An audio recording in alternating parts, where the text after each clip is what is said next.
Bonjour, aujourd'hui dans Tropisme, je reçois au théâtre du Lucernaire Titiane Ndiaye. Pour son ouvrage Les Falachas, nègres errants du peuple juif, une enquête historique parue aux éditions Gallimard qui nous entraîne sur les traces d'une population noire qui se réclame du judaïsme. Titiane Ndiaye, bonjour. Bonjour Daniel. Alors nous sommes sur la scène du Théâtre Rouge du Lucernaire pour parler de votre dernier ouvrage, mais avant parlons un peu de vous. Vous êtes anthropologue, économiste aux Antilles, alors on se demande, que fait un Sénégalais en Guadeloupe? Écoutez, je crois que mes frères ou compatriotes guadeloupéens ou martiniquais n'ont fait que me précéder de quelques siècles.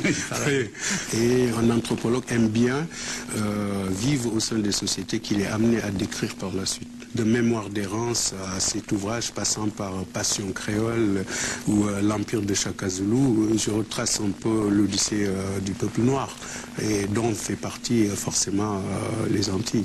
Alors justement, parlons de votre dernier ouvrage que vous appelez Enquête historique, Les Falachas, nègres errants du peuple juif. Alors expliquez-nous ce titre. Il faut dire que dans la marche de l'histoire, on est habitué à ce concept de juifs errants. Alors j'avais trouvé que à partir du moment où ce peuple, en plus de 20 siècles d'errance, s'était comporté en véritable tribu fermée, donc a vécu des oppressions de toutes sortes aux quatre coins de la planète, et qu'ils ont fabriqué aujourd'hui eux-mêmes et chez eux à leur tour leurs propres nègres errants, les Falachas, je trouvais que le titre pouvait être pertinent.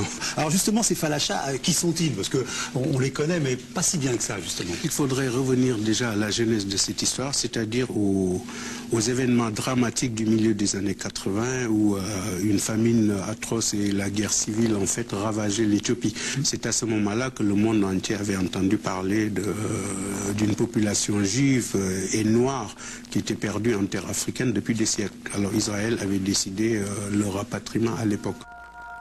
Si les Saintes Écritures ont prévu le retour du Messie, pas un mot en revanche n'a été écrit sur une éventuelle répétition de l'Exode.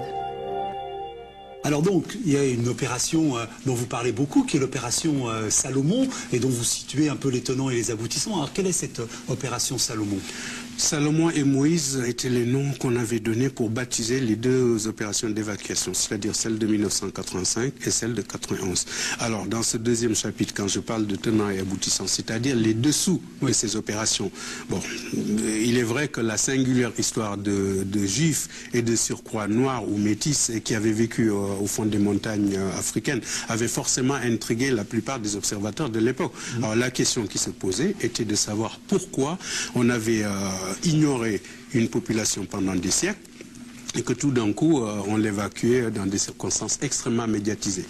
Il faut dire qu'à l'époque l'État hébreu avait de sérieuses raisons pour essayer de restaurer son image sur le plan international. Une résolution des Nations Unies avait assimilé sa politique sioniste à une forme de racisme condamnable. Les communautés juives et noires se sont presque toujours ignorées.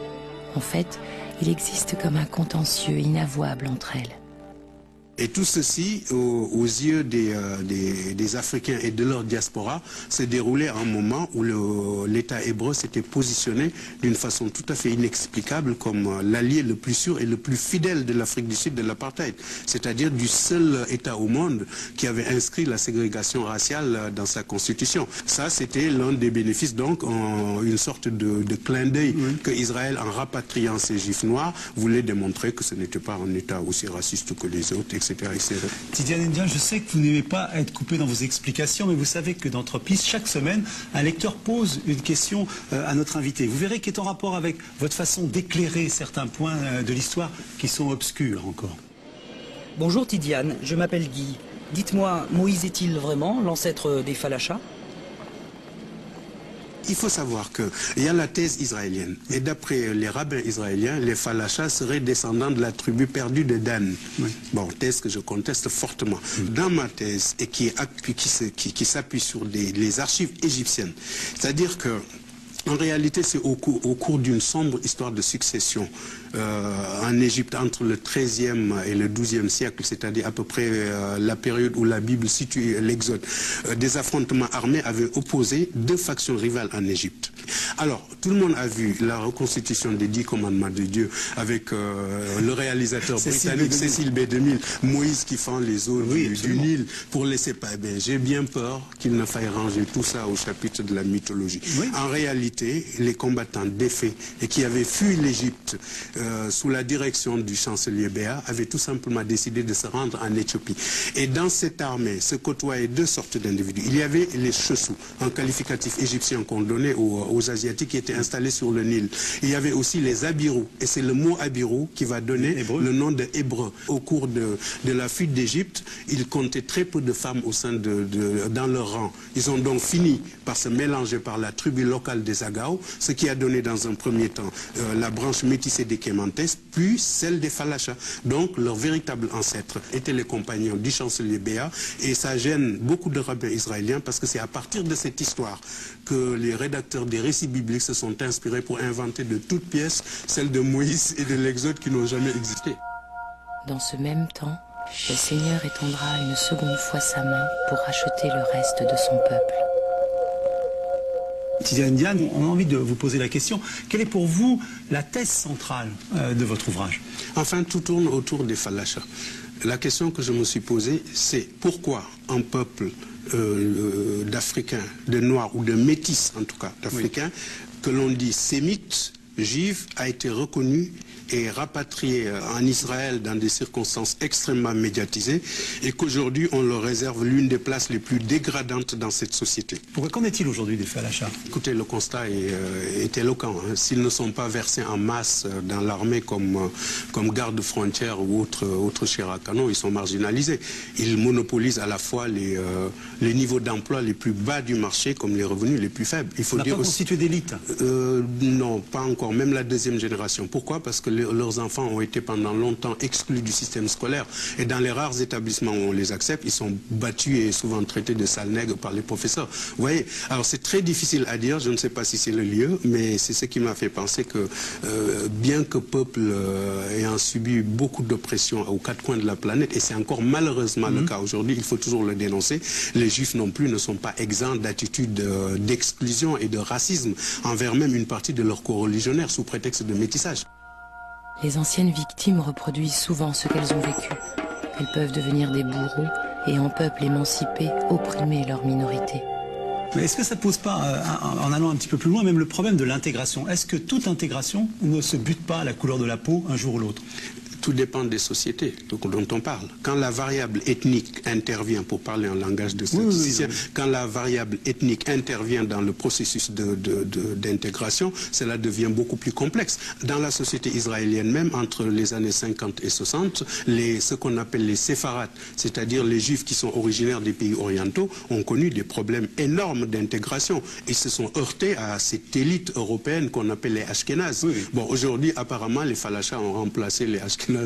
Est-ce que vous voulez dire quand même que si on est optimiste, les Falachas peuvent devenir ce que les séfarades sont devenus? Je pense que dans toute société multiethnique, on arrive toujours de toute façon à cette fin. Regardez les États-Unis. Du lendemain de la guerre de sécession à la fin des années 60, c'est-à-dire la lutte pour les droits civiques avec de grandes figures comme Martin Luther King, comme Aldrich Cleaver des Black Panthers ou Rap Brown, on s'aperçoit en fait que la marche est pratiquement inéluctable. On arrive toujours au même résultat. Les Juifs noirs sont venus d'ailleurs avec un profil pas très cachère.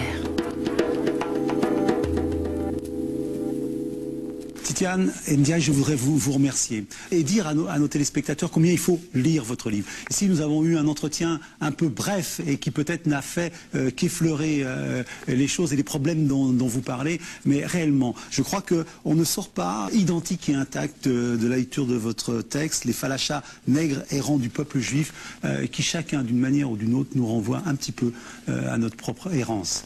Je tenais à vous remercier. Le plaisir est pour moi.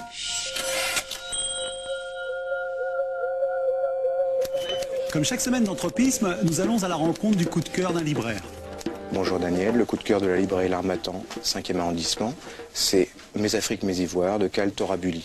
Kaltorabuli est l'inventeur de la coolitude. La coolitude, c'est issu du mot coolie. Ces migrants indiens qui se sont installés dans l'océan Indien, à Maurice, Réunion et de l'autre côté aux Antilles.